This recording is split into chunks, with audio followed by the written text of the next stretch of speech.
तो hey guys, कैसे हो तुम सभी। आज से हम एक न्यू मान में एक्सप्लेन करने जा रहे हैं जिसका नाम होने वाला है नाइट वॉचर।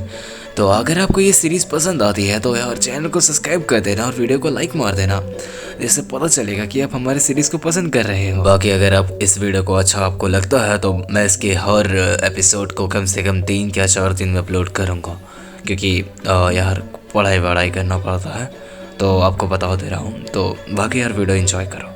तो कहानी की स्टार्टिंग में हमें एक डॉग को दिखाया जाता है जो हमारे एमसी के मुंह में पॉटी करने जा रहा होता है। उसी समय हमारे एमसी को स्मेल आ रहा होता है कि उसके मुंह में पॉटी होने वाला है। तो वो बोलता है कि अरे अरे अरे ये यहाँ नहीं, ये जगह यहाँ पास करने का नहीं है। फिर उसी समय हमारे एमसी का ड्रीम टूट जाता है। फिर उसे पता चलता है कि वो एक ड्रीम देख रहा था और वो एक जेल में बंद पड़ा हुआ है और उसके हाथों में हथकड़ी लगी है और वो सोच रहा होता है ये मैं कहाँ आ गया। फिर यार हमारा एमसी कहता है कि ये मैं कहाँ आ चुका हूँ, मेरा तो प्रमोशन हुआ था ना यार, मैं तो पार्टी कर रहा था, मैंने इतनी दारू पी ली थी कि यार मैं लगभग तो यार बेहोश हो चुका था। उसके बाद मेरे साथ क्या क्या हुआ था मुझे तो वो चीज याद ही नहीं है। लगता है कि मैं किसी और के बॉडी में आ चुका हूँ, मतलब कि अनदर वर्ल्ड, समझ रहे हो ना। और हमें बताया जाता है कि इसका नाम सॉ क्वान है और इसका 19 साल में डेड हो गया था। वर्ड को प्रोनाउंसिएशन में पहले नहीं कर पाता था, अभी ठीक से कर पाता हूँ, तो थोड़ा एडजस्ट कर लेना। तो हमें आगे स्टोरी में बताया जाता है कि जो हमारी मेन कैरेक्टर की मॉम होती है वो डेथ कर जाती है। उसके बाद जो उसके अंकल होते हैं वो उसे पाल पोस के बड़ा करते हैं। उसके बाद जो हमारा एमसी होता है वो कल्टीवेशन सीख के रिफाइनिंग लेवल के पीक पर आ जाता है। तो वही कारण की वजह से उसके जो अंकल होते हैं उसे एक कांस्टेबल की नौकरी दिला देते हैं। उसके बाद जो हमारा एमसी होता है वो राजा के नीचे काम करता है। उसके बाद हमारा एमसी सोच रहा होता है कि यहाँ पर भी मुझे एक छोटी सी नौकरी मिल गई, कम से कम यार कोई तो बड़ा सरकारी नौकरी तो मिलना ही चाहिए था। रही बात कि मैं जेल में क्या कर रहा हूँ, तो मेरा जो अंकल होता है उसे एक ट्रांसपोर्ट करने की काम मिलती है किंग के ही तरफ से। तो वो जब जा रहा होता है तो उसे जो डाकू लोग होते हैं वो लूट लेते हैं। तो वो कारण से तो उसके राजा लोग पकड़ लेते हैं कि तुमने ही पैसे मतलब कि झोल मोल किया है, तो तुम्हें सज़ा मिलती है। ऊपर से उसके जो फैमिली की औरतें रहती हैं उन्हें भी सज़ा मिलती है कि उन्हें जेल में जाने का है, मतलब कि उनको जेल में बंद कर दिया जाता है। और जो उनके जो दो मतलब कि जो मर्द वगैरह लोग होते हैं तो उनको बॉर्डर में लड़ने के लिए भेज दिया जाता है। और रही बात हमारी एमसी के, उसको कांस्टेबल की नौकरी से निकाल दिया जाता है और उसके साथ में उसे बोला जाता है कि तुम्हें बॉर्डर पे भी जल्दी ही लड़ने के लिए भेजा जाने वाला है। ये सुन के हमारा एमसी बोलता है कि अरे यार यहाँ पर मेरे पास ज्यादा टाइम नहीं है और ये दुनिया में भी मैं मर जाऊंगा। तो हमें इस वर्ल्ड की बात थोड़ी सी डिटेल दी जाती है कि यहाँ पर एक नॉर्मल वर्ल्ड की तरह ये दुनिया नहीं है। यहाँ पर सिर्फ किंग्स और किंग्स के जो नीचे में काम करते हैं उनकी ही राह चलती है और बाकी सब तुम समझ रहे हो ना, बाकी सब मराओ, यही सिस्टम है यहाँ पास। और यहाँ जहाँ तक कि बॉर्डर की बात किया जाए तो बॉर्डर में जो होता है, एक बार तुम बॉर्डर में चल के तो भाई तुम मरोगे तो तुम भाई मरोगे, क्योंकि यार वहाँ शायद खाना और पानी का सप्लाई ढंग से नहीं होता है। या तुम भूख से मर जाओगे या तुम प्लास से मर जाओगे, या यहाँ तो कोई तुम्हारा मॉन्स्टर आके तुम्हें मार के चला जाएगा।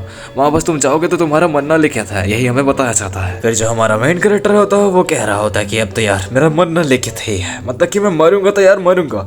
फिर हमारा एमसी को याद आता कि यार इस दुनिया में तो सिस्टम हो गया ना, तो वो चिल्ला रहा होता है ये सिस्टम, अरे सिस्टम भाई तुम कहाँ हो। भाई मेरा एमसी बोल रहा होता है कि यार मैंने तो देखा था कि यहाँ दूसरे मानव वगैरह में सिस्टम मिल जाता है, पर मुझे क्यों नहीं मिल रहा है। या ना कि भाई मैं कल्टीवेटर हूँ पर यार सिस्टम तो मिलना ही चाहिए ना। अरे यार मैं तो एक कल्टीवेटर हूँ ना, मैं चाहूँ तो यार इस हथकड़ी को तोड़ के तो बाहर जा ही सकता हूँ आराम से। अगर मैं बाहर जाता हूँ तो मुझे लोग वापस से पकड़ लेंगे और ऊपर से मेरे को कोई मदद भी नहीं करेगा, मेरे साथ फैमिली वाले भी, क्योंकि जो मेरे अंकल है उन्होंने 1.5 लाख चांदी के सिक्के का नुकसान किया है ना, तो वो मेरी मदद भी नहीं करने वाले। अरे यार मैं तो पूरी तरीका से सब जगह से फंस चुका हूँ। अरे रुको यार एक सेकेंड, अरे यहाँ बस तो ये दुनिया में वो रूल है ना, अगर तुम यहाँ बस एक बुरा काम कर देते हो उसका जगह तुम उससे डबल गुना अच्छा काम करते हो तो तुम्हारी सजा को माफ कर दी जाती है। अरे अंकल ने तो 1.5 लाख का नुकसान किया ना, उसके जगह मैं 3 लाख दे देता हूँ तो मेरे ऊपर जितने में इंसाम है वो सारे हट जाएंगे। अरे यार मैं तो पर जेल में बंद हूँ, मैं पैसे कहाँ से जुगाड़ करूंगा। ये भी एक टफ प्रॉब्लम है। फिर हमें दिखाया जाता है कि एक गार्ड एक जन से बात कर रहा होता है कि हाँ तुम्हारा काम हो जाएगा। फिर वो बंदा बोलता है थैंक यू। उसके बाद हमें ये बंदे के बारे में बताया जाता है, ये हमारा एमसी का ही कज़न है, सेकेंड अंकल का। उसके बाद बताया जाता है कि ये जो बंदा है इस एमसी से बात करने के लिए आया है और आते ही कहता है सुनो मेरी बात यार, हाँ तो तुम्हारी भी जाने की बारी आ चुकी है, बहुत ही जल्दी तुम्हें भी बॉर्डर के ऊपर भेज दिया जाएगा। हाँ तो भाई तुम अपना ख्याल रखना, मैं इससे ज्यादा तुमको और क्या ही बोलूं। फिर हमारा एमसी को याद आता है कि यार ये तो उनका ही कज़न है ना, मेरा ही कज़न है मतलब। अरे यार तुम यहाँ बस क्या हो, तुम्हें काम से नहीं निकाला गया क्या? नहीं यार मुझे भी काम से निकाल दिया गया है, लेकिन मैं तो एक एकेडमी का मेंबर था, उसके वजह से एकेडमी वाले ने मुझे प्रोटेक्शन दी है।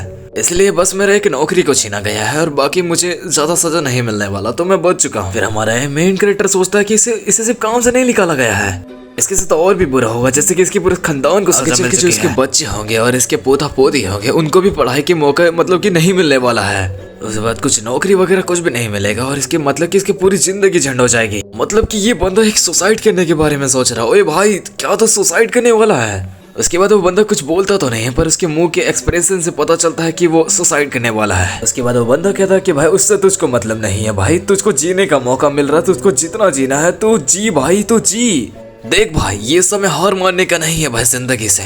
भाई तू जितने भी डॉक्यूमेंट्स वगैरह वगैरह फाइल वगैरह जो भी है भाई, तू जल्दी लेकर आ उस केस के बारे में जिसमें सारा चोरी चकारी के बारे में लिखा गया है। फिर वो बंदा कहता है भाई तुझे इस केस की फाइल चाहिए, भाई तू उस केस का फाइल लेके करेगा क्या। फिर हमारा एमसी मन ही मन सोच रहा था, यार मैं पिछले समय एक पुलिस वाला था, मुझे केस सॉल्व करने की बहुत ज्यादा ही आदत था अच्छे से। हमारा एमसी बताना नहीं चाहता कि वो केस मतलब सॉल्व करना चाहता है। फिर इसलिए वो उसे कहता है भाई बस तू एक बार फाइल लेकर आ जा, मुझे देखना है कि भाई मैं क्यों जेल में बंद हूँ यार, बस मैं इसलिए भाई तसल्ली चाहता हूँ अपने मन के लिए। फिर वो कहता है कि यार मैंने पढ़ लिया यार, अब तू मर सकता है भाई, तू मर जा भाई। वो कहता है यार लाके एक बार दिखा तो दे यार प्लीज। ये सुन के उसका कजन जाता है और बोलता है तो यही पास बैठ, मैं थोड़ी देर में लेकर आता हूँ उसको। फिर हमारा एमसी मन मन कह रहा होता मैंने बहुत सारे केसेस सॉल्व किए हैं और कभी कभार जो पब्लिक होता है उनको झूठ मूठ कर लगा दिया जाता है और उनका कोई कसूर नहीं होता है, ये बाद में पता चलता है। तो ऐसे ही भाई मेरा भी कोई कसूर नहीं है, मतलब कि हमारे पूरे फैमिली का कसूर नहीं है, हमें झूठ मूठ का फंसाया गया है, असली क्रिमिनल कोई और है और हमें लताया गया है। सिर्फ एक बार फाइल आ जाओ, उसके बाद मैं देखता हूँ यार क्या करना है आगे।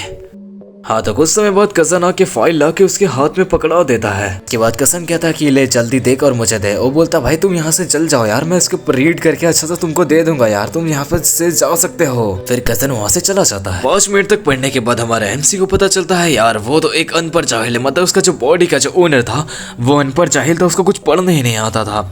फिर उसके बाद पता नहीं कैसे कैसे करके पढ़ता है उसे, फिर 3 दिन बाद का पहले के स्टोरी से समझ में आ जाता है क्या क्या हुआ था करके। कहानी दिखाया जाता है कि 3 दिन पहले हुआ क्या था असलियत में। जब हमारे एमसी के अंकल जा रहे होते हैं, मतलब कि जो उनको काम मिला था उसी में जा रहे होते हैं, तो जो एक ब्रिज क्रॉस करना होता है वो ब्रिज क्रॉस करने वाले होते हैं, तो उससे उनका ब्रिज ना हिलने वगैरह लग जाता है। उसका जो घोड़ा होता है वो अचानक से पानी में कूद जाता है यार, बेफालतू का पानी में कूद जाता है। उसके बाद कूदने के बाद उसके जो पीछे में जितने भी सैनिक वगैरह रहते हैं वो भी पानी में कूद जाते हैं।